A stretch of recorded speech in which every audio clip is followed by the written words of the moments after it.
Hello and welcome to another episode of Drafting Notes from Page One. I'm Tarek. I'm Marco.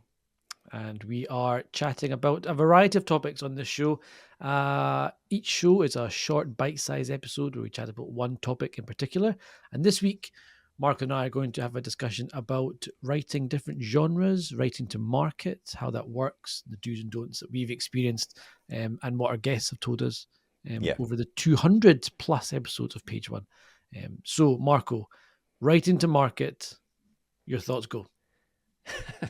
It's all on me. Okay. Yes. The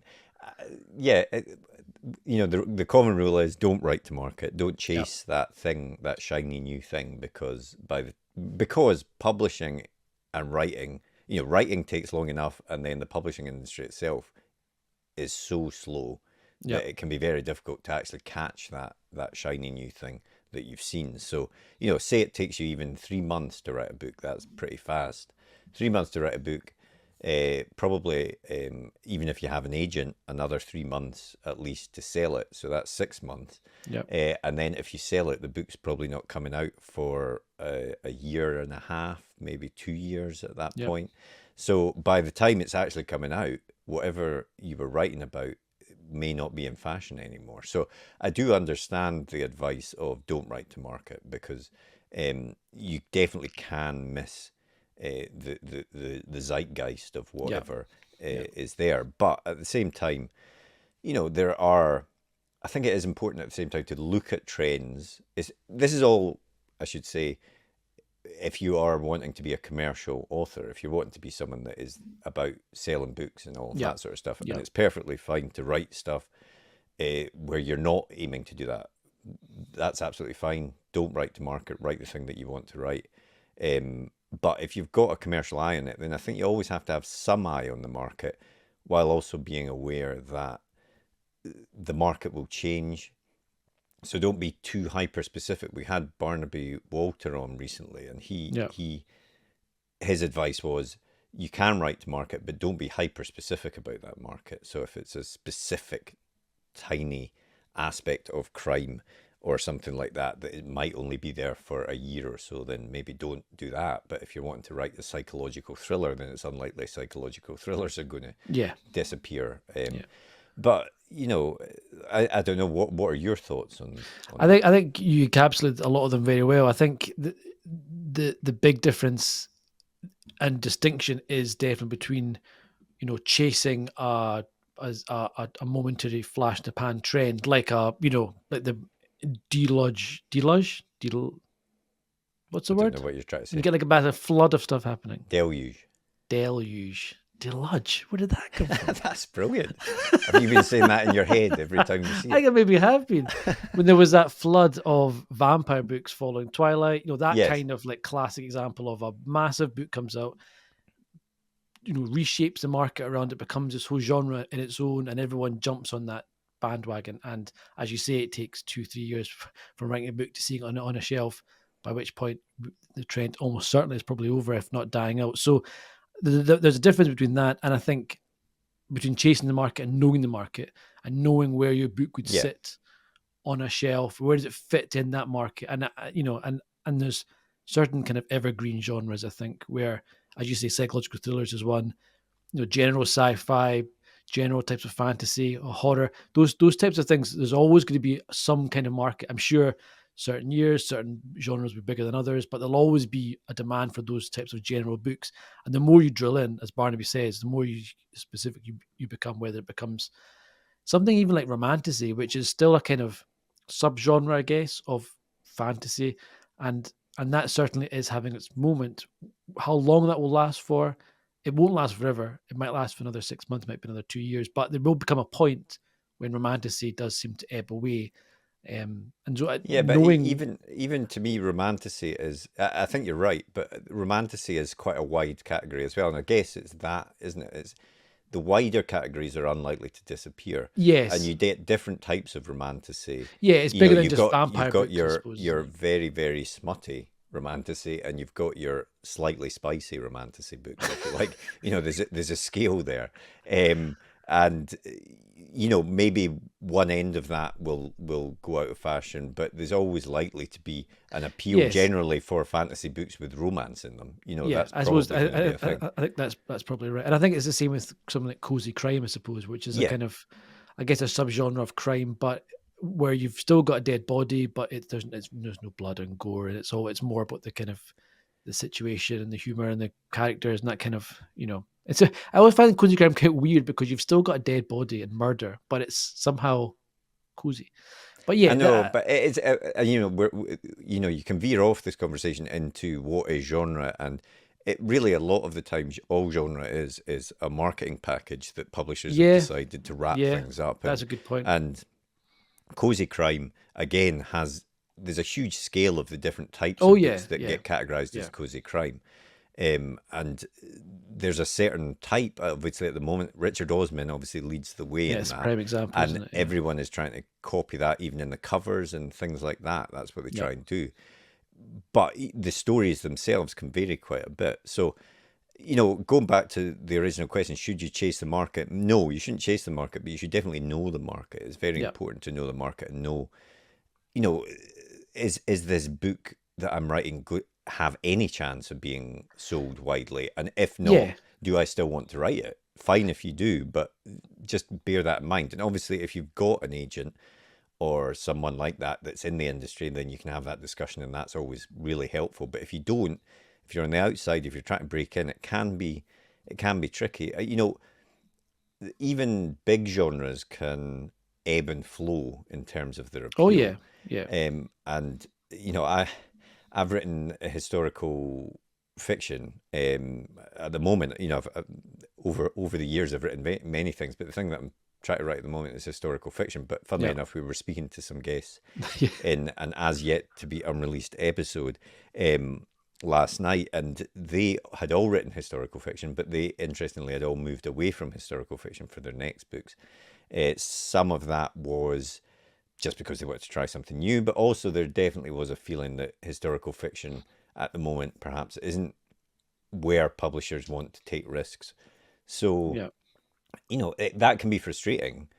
The other side of this, I suppose, is that it depends. Things will come back into fashion as well. yeah, yeah. So if you're Absolutely. happy to sit on something, if you're happy to put that in that book in the back burner or the drawer or whatever, and then pull it out in the future when it starts to become more fashionable, then that's something you've got there and it can be useful in the Yeah, future. But obviously, that doesn't help you now. It doesn't help you decide what to write now, and that's where you've got to, I think, have some eye on the market. yeah, Have some eye on, you know, what are people talking about. That's why, writing groups and things are yeah, really yeah, useful, yeah. because you can get a bit of inside information from that as well.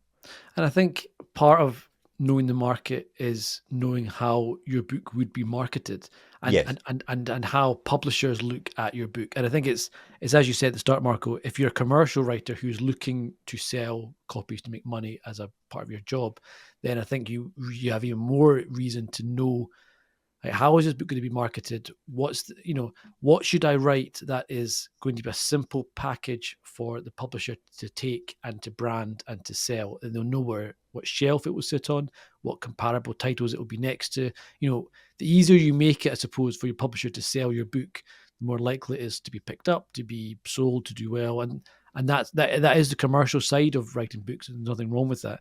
And I think knowing where your book fits in amongst the market, what kind of books are big on booksellers' shelves. You go to Watson's or whatever. What kind of books are really on the tables or on the shelves? Where is your book compared to all those? That's all really important stuff to know, and that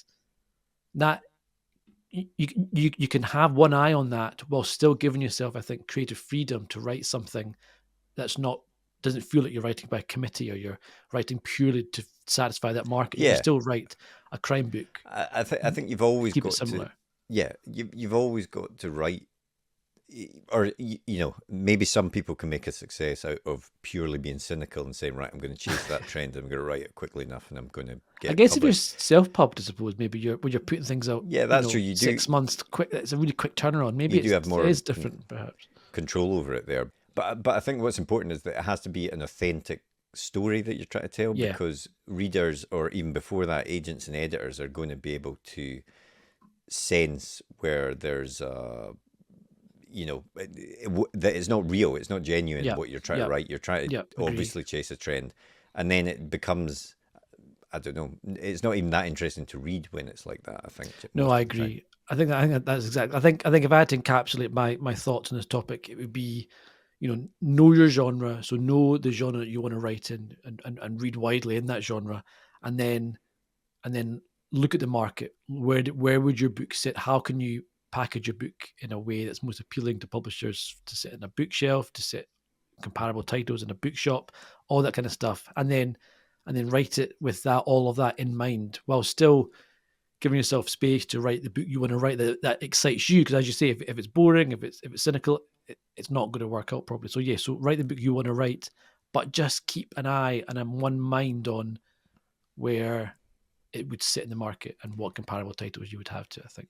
Yeah, I think that's important, especially if you're trying to break in at first as well. I Yeah, think that's absolutely. even Yeah, more important because, you know, agents, editors, they're more risk averse if you've not already established yourself. yeah. So, um, if you want to write a great cross genre epic, brilliant, write it, but be aware that it It's a might be harder hard sell, to, isn't it? Yeah, you might be harder to sell unless you can find some good comparison titles or a reason that this book is going to speak to people at that time.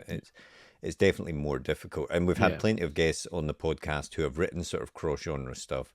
Even just this season we had John Connolly on, who yeah, writes supernatural crime, and I think his view was, you don't tell people you're doing that, you just yeah. You write kind of it. almost hide it a little bit, Yeah, don't you? You yeah, market it as one exactly. thing, and you hide the other part of it. Yeah. Exactly, and and hope that they enjoy it when when the supernatural stuff And then creeps up on them or whatever. of course we sell this wise advice, and then of course what happens is that next week someone comes along, a debut author, which is with a book that breaks all the rules and is totally cross genre, and that always happen, and there will always be folk who, for whatever reason, just seem to slip through the cracks and burst through with something which is Yeah, against all the usual norms, and that is just the way of it. And then if that happens, roll with it. That's what maybe that changes the markup. Maybe that introduces a new genre or a new bubble that you could explore. Maybe and as you say, maybe you've written something that you put in a drawer because it wasn't the right time for it yeah, 2-3 years ago, but now suddenly, whoa, Da Vinci Code type books are massive again. I've got something I'll brush off. So it's always good to write what you want to write, but just know, I think, the right time and the market. market Do for it. do That's what I'm looking for. do Yeah, you have an eye on the market? See what yeah, is selling. Don't write to it, but be aware of it. I think yeah. I think that's I what think it that's comes it. down Don't to. write to it, but be aware of it. Yeah, Um, and be aware of how you would pitch it. I think that's maybe what we're trying to say. How are you going to pitch this? Whether it's to an agent, whether if you've got an yeah. agent, how are you going to pitch it to the publisher? Think of that even at the start. Yeah, that's right. From How am publisher's I point going of to pitch view, this? Yeah, what's in it for them? yeah, How do you convince them? Yeah, what if they look at it? What would they say? Oh yeah, this is an easy sell for me. I can see how I'd market this. I can see the comps. The trickier it is, the more unusual it is, the harder it is for them to make money off it, and that's always what they're looking at. And their point of view is always going to be yeah. the, And the I've bottom seen line. agents on social media saying recently that publishers are more risk averse than ever, and obviously Okay. linked to that is the fact that you're getting more and more celebrity written Yeah, books now, that's a good because topic. they think that that's yeah, exactly. They think that that's an easy sell. That's a Yeah, guaranteed sell. yeah, So they are more risk averse. In the same way, a lot of media is more risk averse. Look at the cinema. I think it's the biggest 10 films this year are all sequels yeah. I or saw that. Yeah, IP yeah, franchise movies, which yeah, is pretty depressing, really. Where are these original movies? Where are the original books? Where are the original voices? So you need to find a way to I guess, funnel your story yeah. into the package that they want, even if it is that Yes. original voice. I don't think you should cynically try and write a franchise story or whatever, but you need to say, well, why is this going to sell? How Yeah. is this going to sell? And to do that, you need to know the market. So I think it's knowing the market. It's not writing to market. I think that's the I think that's key thing. exactly it. Yeah, I agree. Yeah. Well, Easy. I mean, exactly, easy. Done. We've solved that one. Solved that one, no problem. So yeah, we'll before we talk our way out of that solution, we will bring this one to an end. There are, of course, more episodes of Drafting Notes on our Patreon. You get that exclusively on Patreon for a timed exclusive period, so please do check those out. And of course, the regular Page One podcast is out every Friday. Yes. So please do check that Or out. every Tuesday if you're a Patreon subscriber. Well, indeed, you get early access and you Another get reason. video access. Video, to the, that's right, yes. to See our ugly the mugs. regular episodes, so you see our guests as well, even if it isn't a video episode that we're releasing. So yeah, there's lots of benefits. So do check that out if you happen to be watching this out with our Patreon. But otherwise, we will be back with another episode of Drafting Notes very soon. Cheers. See you later.